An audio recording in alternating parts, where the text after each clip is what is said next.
د ملګرو ملتونو د دفتر مخې ته د افغانانو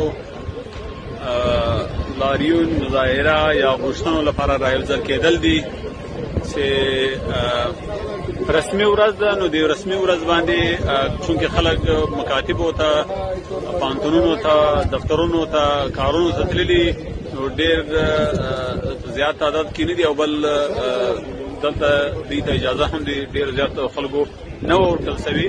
خو دا افغانان دلته راجمع شوي دي او غواړي چې له ملګرو ملتونو، د انټرنیشنل کمیونټي او همداسې له امریکا او برطانیه څخه دا غوښتنه لري چې د افغانستان کنګل شوي پیسې باید ازادې شي، تر څو چې افغانانو سره مرسته وشي او په عین وخت کې د افغانستان د اوسني حکومت سره که کوم مشکل لري باید هغه د تفاهم له لارې حل شي.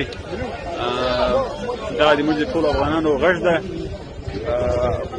نړیوال له یو بل سره مشکلات لري، خو دا په دې معنا نه چې په هغه باندې بیا پابندیانې او یا د سزا ورکولو لپاره ټول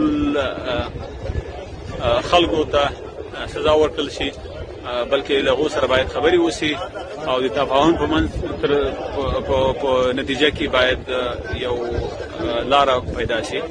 نو دا افغانان دلته راجمع شوي دي، نور هم اوس هم را روان دي.